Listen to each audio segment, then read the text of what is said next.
गुरु प्यारी सात संगत जी, आप सभी को राधा स्वामी जी। संगत जी, बाबा जी अपनी संगत के लिए, अपने बच्चों के लिए क्या क्या करते हैं, उन्हें क्या क्या करना पड़ता है, वह आप इस प्यारी सी साखी में जानेंगे। एक सत्संगी परिवार था, उनकी एक बेटी थी। बेटी भी बचपन से अपने मम्मी पापा के साथ सत्संग घर में जाया करती थी, सेवा भी करती थी। जब लड़की बड़ी हो गई तो अपने माता पिता को भजन सिमरन करते देख उसको भी अंदर से चाव होने लगा कि वह भी बाबा जी से नामदान ले और भजन सिमरन करे। वह दिल्ली के पास गाजियाबाद में रहते थे। दिल्ली मेजर सेंटर छतरपुर में बाबा जी साल में 3 बार भंडारे करते हैं और संगत को नामदान भी देते हैं। वहाँ पर सतगुरु जी 2 दिन शुक्रवार और शनिवार संगत को ओपन कार दर्शन देते हैं और उसके बाद वहाँ मिश्री का प्रसाद भी मिलता है। यह परिवार तीनों ही दिन, जो कि शुक्रवार, शनिवार और रविवार, तीनों ही दिन सत्संग जाया करता था।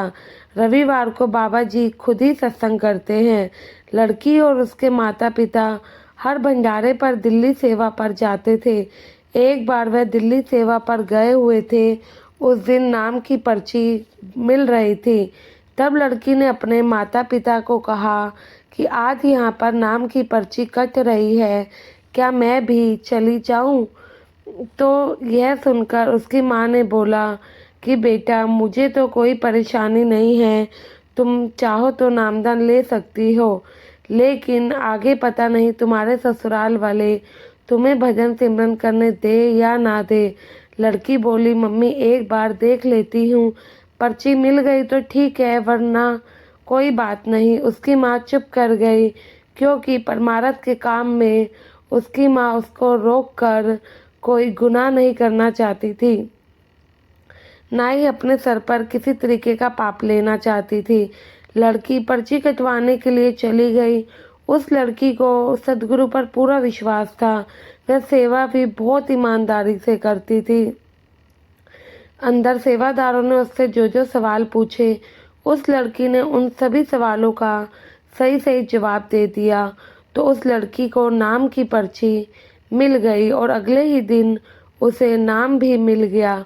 लड़की की माँ को बस यही चिंता सताती कि इसके ससुराल वाले राधा स्वामी होंगे तो ही ठीक रहेगा, दूसरे हुए तो कहीं मुश्किल ना हो जाए। भंडारे के बाद वह घर वापस आए और जब लड़की जवान हो जाती है तो माँ बाप को उसकी शादी की चिंता तो होती ही है। साथ संगत जी, वह भी उसके लिए रिश्ते देखने लगे। उन्होंने सत्संग घर में भी कई सेवादारों से बात करी और बोला था उनको रिश्तों के लिए, लेकिन कोई सत्संगी रिश्ता उन लोगों को नहीं मिल रहा था। कुछ दिनों बाद लड़की के लिए दिल्ली से ही एक रिश्ता आया।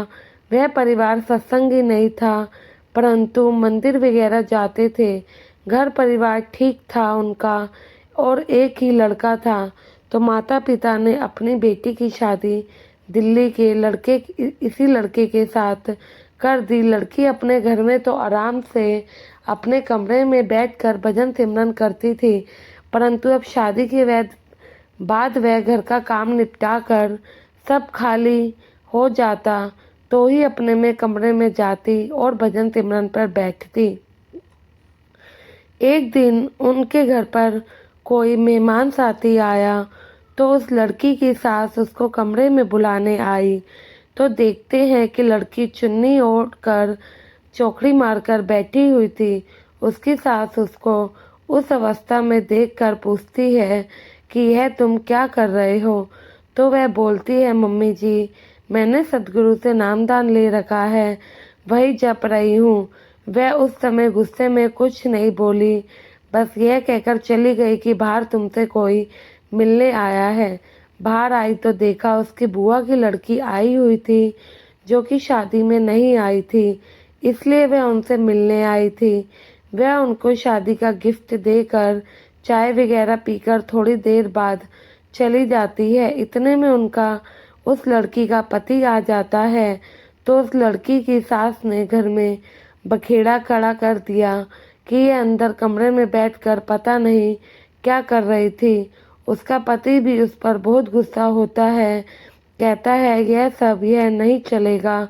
उसकी सास अब उसको काम खत्म होने के बाद भी एक्स्ट्रा काम दे देती थी ताकि वह लड़की फ्री ना हो सके और ना ही भजन सिमरन कर सके।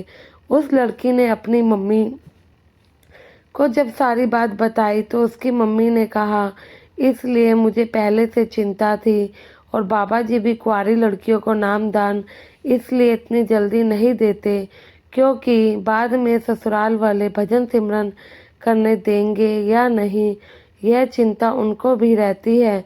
उनकी मम्मी ने कहा कि अगर तुम्हें भजन सिमरन करना है तो सुबह 3 बजे उठा करो, ये अमृत वेला होता है। यह समय करोगे तो किसी को पता भी नहीं लगेगा, ना ही तुम्हें इस समय कोई काम की वजह से परेशान करेगा। सब सो रहे होते हैं इस समय। बाबा जी सुबह के समय को बहुत महत्व देते हैं और उस लड़की ने अपनी मम्मी की बात मानी। उस लड़की की नींद अगले दिन सुबह 3 बजे खुल गई और बाबा जी ने या फिर ये कहो खुद ही उस लड़की को उठाया। वह आराम से बैठकर भजन सिमरन करने लगती है, परंतु थोड़ी देर बाद उसके पति की नींद खुलती है। वह देखता है कि यह चुन्नी लपेटकर आराम से अंधेरे में बैठी है तो वह डर जाता है और ज़ोर ज़ोर से चिल्लाने लगता है और कहता है कि तुम मेरे पर क्या जादू टोना कर रही हो आधी रात को ऐसे। लड़की बोली, तुम इतनी ज़ोर से क्यों बोल रहे हो, मम्मी पापा उठ जाएंगे। वही हुआ। लड़के की आवाज़ सुनकर वह दोनों वहाँ पर आ गए और पूछने लगे, क्या हो गया, तुम आधी रात को शोर क्यों मचा रहे हो। तो लड़के ने सारी घटना बताई और कहा कि ये मेरे सर पर आधी रात को बैठकर पता नहीं क्या जादू टोना कर रही थी, इसलिए मेरी नींद खुल गई और मैंने देख लिया, नहीं तो सुबह तक मेरा क्या हाल होता। तो उसकी सास उस लड़की को पकड़कर बाहर ले गई और उस पर बहुत गुस्सा किया और कहा कि हम नहीं मानते बाबा जी को, हम तो मंदिर में भगवान की पूजा करते हैं। तुम लोगों के यहाँ पर ना तो कोई मूर्ति होती है ना ही कोई पूजा पाठ, बस कैसेट चलाकर छोड़ देते हैं। सुनकर यह लड़की बहुत चिंतित हुई और उसकी सास कहती है, अगर सच में तेरे बाबा जी हैं तो बुलाओ उनको अपने घर पर। वह लड़की बाबा जी की फ़ोटो के आगे बहुत रोती है। एक दिन बाबा जी विदेश से आए हुए होते हैं, दिल्ली एयरपोर्ट पर उतरते हैं। छतरपुर में संगत को दर्शन देने के बाद ड्राइवर से बोलते हैं, चलो आज मुझे दिल्ली में थोड़ा घूमना है। बाबा जी ड्राइवर को उसी तरफ ले जाते हैं जिधर लड़की का घर होता है और उसके घर के आगे उसके घर के पास ही बाबा जी की कार खराब हो जाती है। बाबा जी ड्राइवर से बोलते हैं, तुम कार ठीक कराओ, मैं यहीं सामने वाले घर में हूँ। बाबा जी ने जाकर डोर बेल बजाई तो उस लड़की की सास ने दरवाज़ा खोला और बाबा जी को सामने देखकर उसकी आवाज़ ही बंद हो गई। उसी समय लड़की भी कमरे से बाहर आई और बाबा जी को देखकर उसके मुख से भी कुछ ना निकला। बहुत हैरान हुई। उसने बाबा जी को राधा स्वामी बोला और उनके आगे बस प्यार से हाथ जोड़कर रह गई। बाबा जी ने उस लड़की के सर पर प्यार से हाथ रखा। वह जल्दी से बाबा जी के लिए कोल्ड ड्रिंक और मिठाई लाई। इतने में उसका पति भी अंदर से बाहर आया। वह सब लोग बाबा जी को देखकर हैरान हो गए और उसने भी बाबा जी के चरण छुए। बाबा जी ने उन पर अपनी ऐसी दृष्टि डाली, अब वह दिन रात सभी राधा स्वामी करते नहीं थकते और छतरपुर में भी सेवा करते हैं। उन सभी के पक्के बैच भी बने हुए हैं। साथ संगत जी बाबा जी को अपने बच्चों के लिए क्या क्या करना पड़ता है। इतने में ड्राइवर बाबा जी को बुलाने के लिए आ गया। बाबा जी, दूसरी कार आ गई है, आप आ जाइए। बाबा जी सबको राधा स्वामी बोलकर चल दिए। गुरु प्यारी साथ संगत जी, साखी अच्छी लगी हो तो कमेंट में राधा स्वामी ज़रूर लिखिएगा और अपने इस चैनल को सब्सक्राइब करके चैनल का हिस्सा ज़रूर बने जी। गुरु प्यारी साथ संगत जी, आप सभी को राधा स्वामी जी।